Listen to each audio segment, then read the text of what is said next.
So, in my car there, I don't know if you can see it, picked up some mail.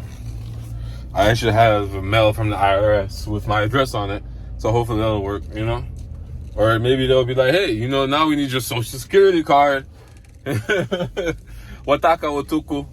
My dad all my life used to say, Wataka watuku, which means like, bring your hands. Wataka, wata, aka.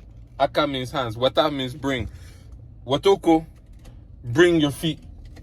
That means if you have to bring your hands and bring your feet, you're not walking as a human being, right? Because you have to bring your hand and then you have to bring your feet.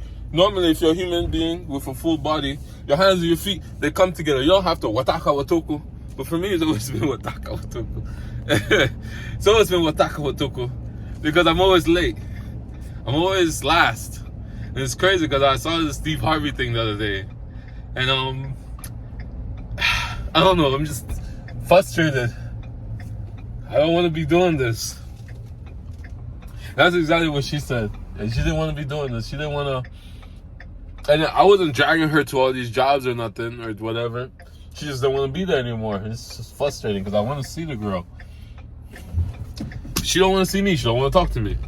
But anyways, yeah, I'm always late. And I just saw this Steve Harvey thing the other day. And I sent it to some of my friends who know me. And he was like, you know, late people. Apparently, there's a study out there that says late people tend to be the most successful because you know, when they show up and they're late, they just say, "Hey, what I miss? What's going on?" Or my bad. So we're not really as stressed. And we can. And I don't know about other late people. I'm not gonna speak for all late people, but for me, I'm always doing a couple of things at all times. I'm a jack of all trades. And that's another thing I can speak to. Even though you're a jack of all trades, within those trades, I've evolved. Within those trades, you should focus on one thing. So, for example, I do stocks. I tell people I do stocks, and I give advice about stocks. Like I'm not necessarily give advice, but I'm like, hey, this is what I'm doing. Let me show you what I'm doing. I don't want to give you advice because if you lose your money or whatever, you're not gonna come at me and say, oh, you lost me my money. No. Go sit down. You lost your own money. But I will tell you, however, what I'm doing. So if you want to do what I'm doing with me, feel free. So yeah. And then people will come and, you know, I'll do ETFs. And people will come and say, you do Bitcoin? No, I don't do Bitcoin. You do Forex? No, I don't do Forex. I don't do any crypto. I don't do all stocks.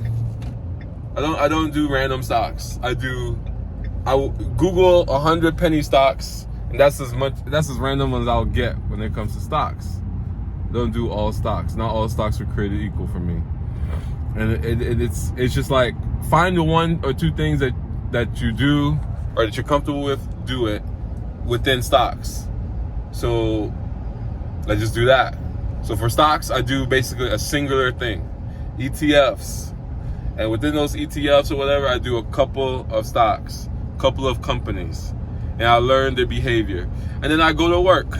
And then I do rentals. I'll rehab. Like I'm doing right now. I think that's what it's called, rehab. I'll fix it back up after my tenants destroy. I am not fixing to flip houses. No. I am fixing to rent. I'm buying to rent. I am not building houses. I want to build houses. And when I start building houses, I'll probably only build houses to rent. Not build to sell. You know? I just keep it singular.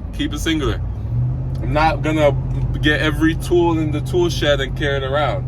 No, I'm just gonna carry my duct tape, my screwdriver, you know, my leveler. You know, you don't carry all the tools in the freaking in the toolbox for everything, or you won't ever get anywhere. But yeah, no, I'm just frustrated. I'm very frustrated. I'm just very tired. You know, like, this is hard. And it's a first world problem. People in other countries, you would imagine, work harder, right? Or have less situation. This is hard. When you're an immigrant, a first generation immigrant, and you don't have to be doing this. My best friend right now is sitting at home playing video games. He goes to work, comes home, plays video games, and he enjoys his life. And then he goes, why do you work 2 jobs? But then just like a week or 2 ago, he literally came and asked me for $150. Make that make sense, right? Make that make sense. You know? And I'll be boo-boo the fool if I give you $150. And the week or 2 before that, he asked me to get him McDonald's and Taco Bell. It's like, what's going on with all your money? What's going on with all his money is, that's a special condition. But still, it's just like, you know, yeah. So yeah, I'm out here trying to fix this up so I can get tenants back in it, so they can then take my property for granted. The best thing I can do though is once I fix it up, just be a little wiser about who I allow to use, you know, the resources. Yeah, that's the best thing I can do. Just be a little bit wiser about who I allow to use the resources. Definitely, when you come in,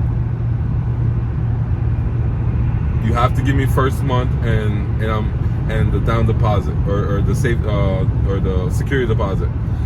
And I'm actually thinking about doing 2 security deposits because you have to have your things together.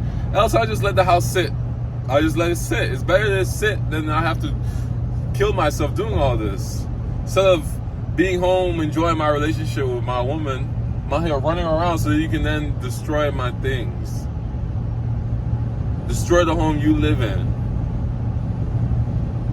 Why? Because I gave you an opportunity. I gave you a chance. You didn't have all the money, so I let you in.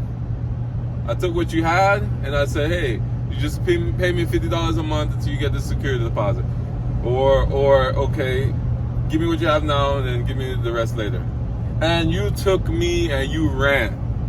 And then not only when you leave, and that's okay, I understand. We're all humans, people trying to figure it out, trying to get our stuff together. If you had the money, well, I'm not gonna say if you had the money, you still give me the money because some people aren't built like that. But still, if you just can't perform because of XYZ factor, okay, at least don't leave the house looking like garbage, looking like trash. That house, the first group of people who destroyed my house, my basement, my girl and I fixed up, took 8 hours. They literally left a toilet with baby poop in it. Why? What did I do for you to do that?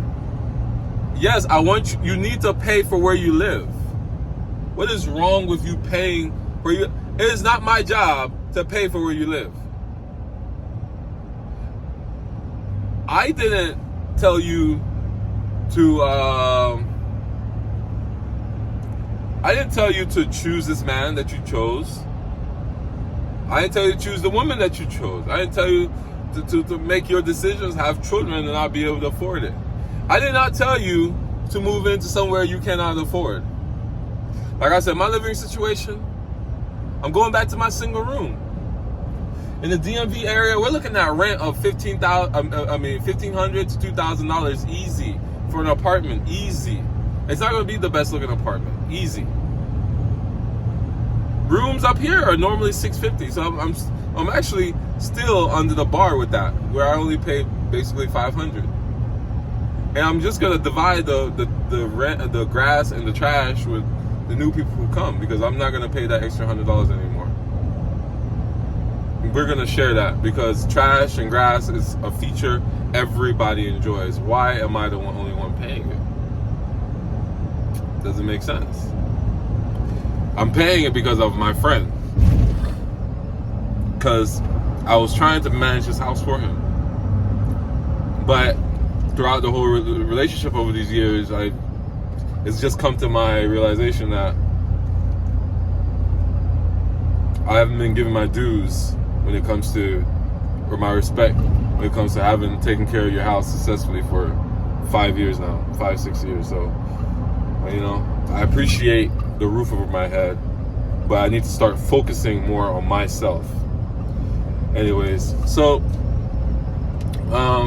yeah, I did not tell you to come live where you can afford. And my place is really good. It's a very good place. Everything's included. All you have to do is pay me the fee that I asked you. Wi-Fi is included. It's good Wi-Fi. Utilities included. Everything. So that you don't have to worry about anything. Just give me the money that I've calculated I need to be okay with letting you stay here. And the money I've calculated is fair. It really is fair. Yeah, it really is fair. And people who have left thinking that it was overpriced, they got into worse situation, and now they're begging me to come back. And I'm not going to let them back in. And I wish I could be like this relationship-wise. Wish I could. I wish I could finally mentally grow to the point where I'm just not sitting here waiting for somebody who left me, who thought they could live their life without me.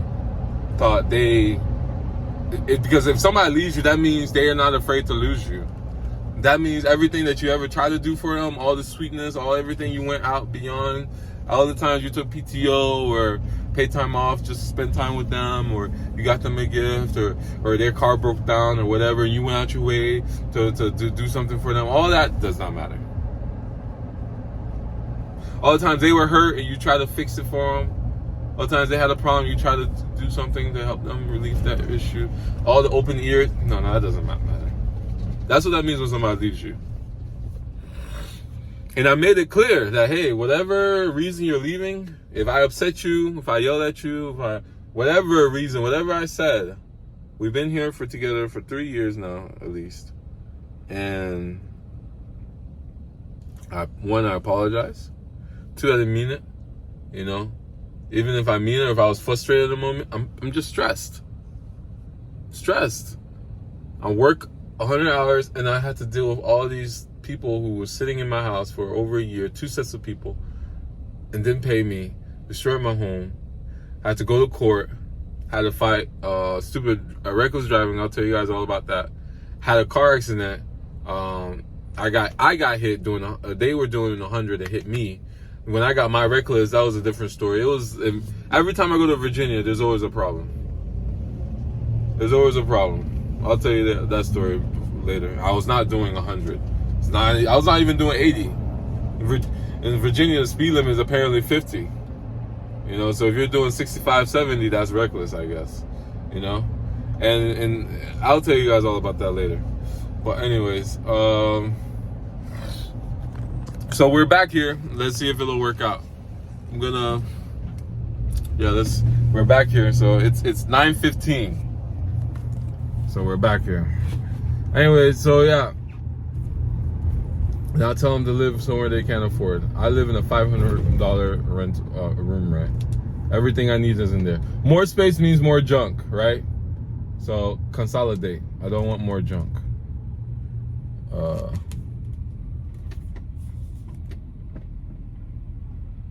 Yeah, more space means more junk. I think I actually want to go here where this guy is at. But yeah, more space means more junk. So I'm just gonna go back to my single room. If I don't have space, I throw stuff away. I don't sit there and accumulate things. So yeah, have that. And then I own my own home and I rent that out, you know.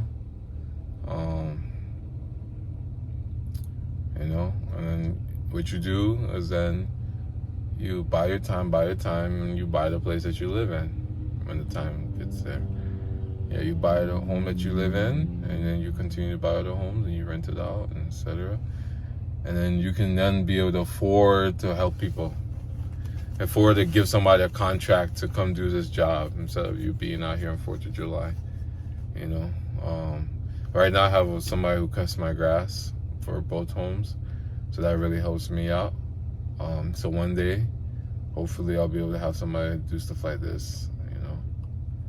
I got 2 estimates for the flooring. The first one was $2,300. That was like 2-3 months ago now. And the second estimate I got like 3 weeks ago, and it was like for $3,800. Crazy, right? This guy's trying to rob me. And so altogether, with the materials, I'll have to pay $5,000. All right, give me a second. I'm gonna try this again.